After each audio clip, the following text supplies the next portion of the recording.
Hello again.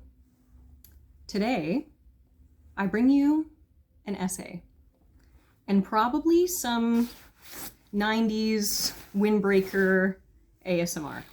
So hopefully you consider that a plus. But anyway, so in this essay, I want to introduce you to a concept that occurred to me that I call toxic potential.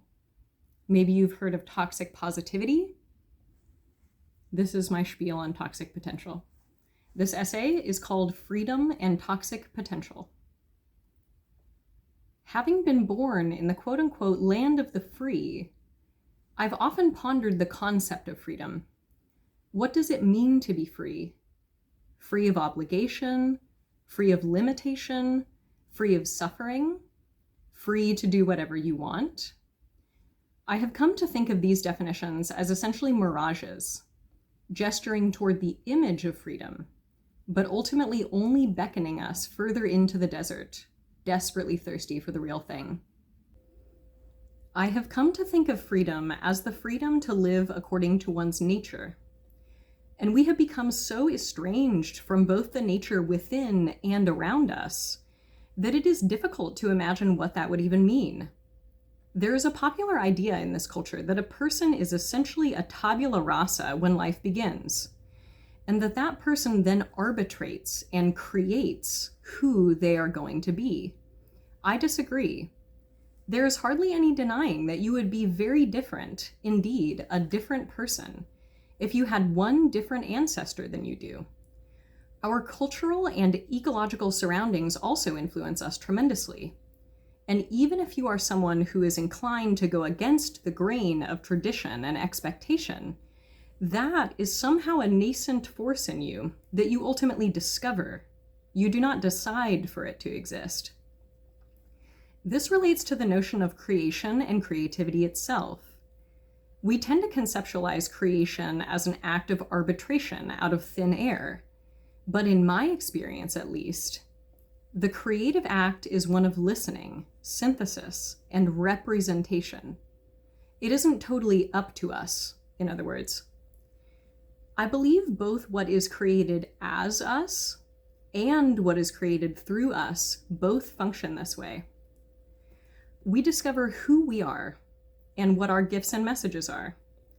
In a society structured in a way which is coherent with the nature within and around us, the gifts of who we are and what we have to offer the world would both be supported to grow and blossom. However, we live in a society whose structure is orthogonal to the organic unfolding of both. And so, this creates an ultimately false but consequential feedback structure, where people are rewarded for tailoring themselves in their gifts to an inauthentic and mechanistic status quo, and punished for being as they are. So, this creates a false moral structure where people begin to genuinely value behaviors and perspectives that are ultimately destructive. For example, most people in this culture consider hard work an objective value. Hard work is always valuable for the sake of itself, in other words, when in reality, maybe I should say in my opinion, but in my opinion, it's in reality. When in reality, this is a totally incoherent way to approach work. An example that comes to mind is that of an apple tree. If I have an apple tree in my yard and half the apples are ripe, but I have a really strong work ethic, right? So I harvest them all. And the second half of them are not ripe, so they rot. In this case, what good has my ambition done me? If I am really industrious, I could turn the entire tree into popsicle sticks and never see another apple again. We are turning the world into popsicle sticks, while we are simultaneously running out of apples. As I mentioned before, we are so estranged from our nature that it is difficult to even know what our nature is. But that's the thing, it certainly isn't fixed. We are always evolving, just like everything else. And yet, it is possible to discover ourselves moment by moment, day by day, and sort of cultivate space for that to grow to the extent that that's possible. This is in contrast to the popular idea that we are actually unlimited. We have no nature, and in fact, can be anything.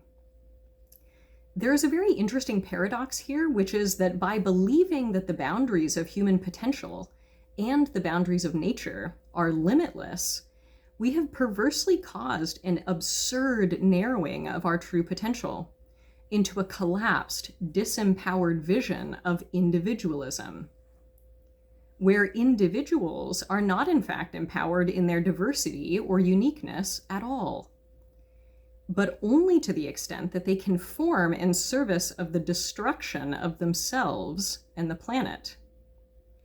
When we tell children that they can be anything when they grow up, we typically mean that they can be president or an astronaut or a surgeon.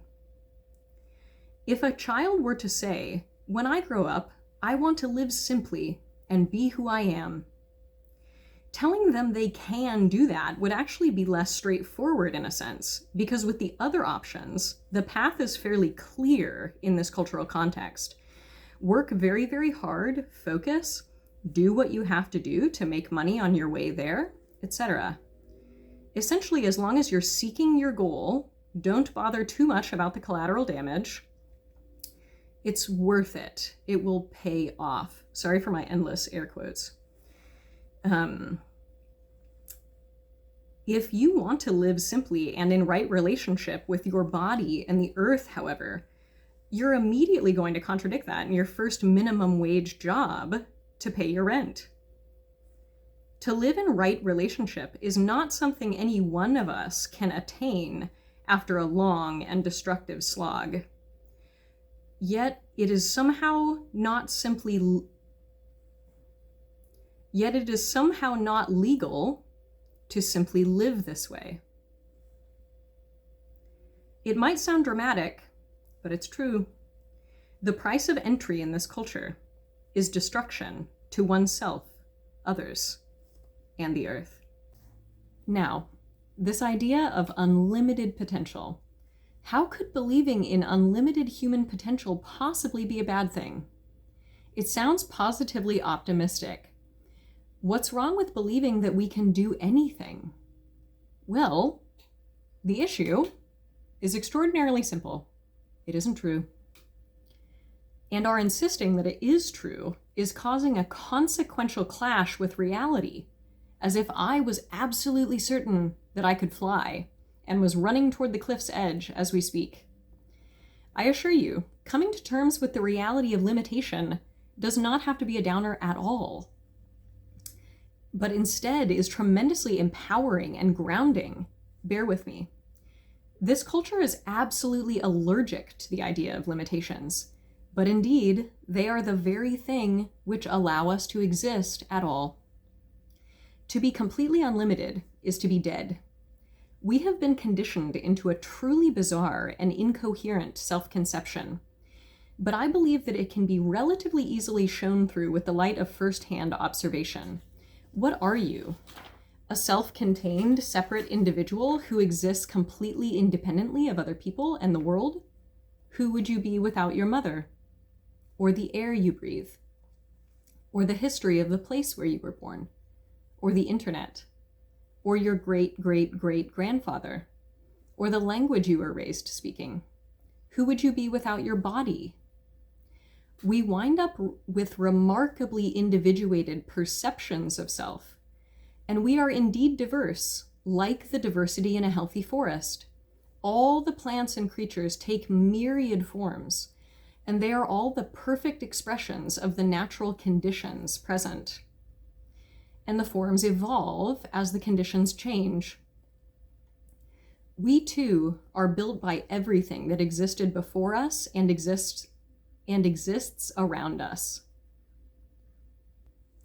We have our own natures. We are nature. A metaphor I like to use is that of an oak tree and a Douglas fir. An oak tree does not have the potential to grow into a Douglas fir. And that does not say anything negative about the oak tree. It has the potential, given the proper conditions, to grow into its biggest, fullest oak tree self, providing loads of shade and shelter and food to its community. And the Doug fir does its Doug fir thing in the only way that the Doug fir can. By this point, we are essentially demanding that everybody make themselves into tables, rather than examining what sort of tree they are at all. So, we have billions of weakened, stressed trees being told, you can be a table, keep trying, it's all a matter of your effort, unaware of the extraordinary life force that was taken from them when their treeness was whittled away. Meanwhile, we have an incredible abundance of tables when we need the shade, food, habitat, and beauty that the trees provide. This is where I'd like to introduce the idea of toxic potential. Toxic potential is a pervasive ideology in the West, which, although it claims to promote freedom, reduces people's available options for how to live to being completely conditional to participating in extractive capitalism, and requires direct or indirect violence against oneself, others, and the earth as the price of entry to live in a home and have access to one's basic needs. When especially poor people are told you can be successful, that typically means something along the lines of you can abdicate your own values and authenticity and then be rewarded for performing labor for people wealthier than you. Hard work and ambition are some of the countless cultic uses of language this culture employs to obscure and reframe the truth of what's happening. Let me mention, I'm not anti-work. There are myriad forms of work that desperately need doing: earth work, care work, healing work, growing food, etc. But in the current landscape, it is extremely difficult to be paid sufficiently to do these things. If you are lucky enough to be paid comfortably for something along these lines, you likely had to do a long string of destructive jobs to pay the bills to get there. And your services are likely not accessible to the poor. Since the economic landscape is overwhelmingly arranged this way, there is no wonder at all why things are getting visibly worse all around us. The vast majority of people are made to spend the majority of their time impoverishing and polluting the commons in service of the goals of the ruling class, while being told that they can work hard enough to become free of it. But in most cases, they cannot. They can only be themselves. But since they are structurally prevented from living out that true potential, they are given a cheapened form of hope and told they can become something entirely else. In this way, our desperation to be different than we are is actually completely manufactured. I hear a huge amount of talk nowadays about people trying to heal the wound of believing they are not enough, or they are not good enough. To me, the reason this particular wound is absurdly common is because of toxic potential. We live in contexts which absolutely forbid us from being as we are. Many people encounter this in their families of origin, then this continues in school and then in work. And by the time we are adults, it is absolutely normal to bend over backwards to earn a good living. This backbending is typically framed as challenging yourself or growing. But how true is this in most cases? In what ways has a person grown if they take a second job as a single parent so that they can afford childcare? In what ways has a person grown if they choose to take a less ethical, higher paying job in order to pay back their student loans? Growth, strength, and responsibility are all concepts we have turned backwards and employed to bolster the cult of consumer culture in this way. From many indigenous perspectives, Our primary responsibility is to the relationships which actually sustain our life, especially those with the earth and the elements. Consumer culture says, no, your responsibility is to me, and your task is to serve me at whatever cost to those other relationships. And if you don't, you will be punished in the form of deprivation and humiliation. It is not said explicitly, but it is embodied in the realities of homelessness, Native American reservations, and other forms.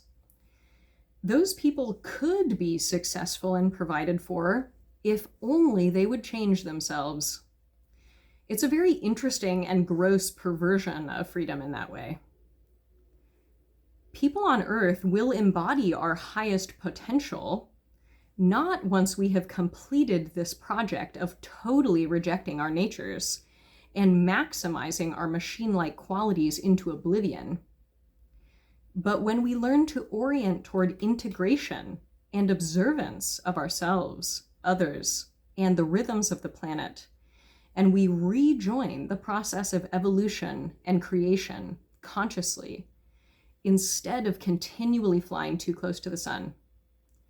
There will always be suffering, there will always be grief, there will always be darkness, uncertainty, and fear. But the nature of these problems is entirely transformed in the light of truth. They become insurmountable and crazy-making in the shadows of falsehood created by this culture. We already live in heaven here on earth, but we make it hell by kicking up so much dust, trying to change it.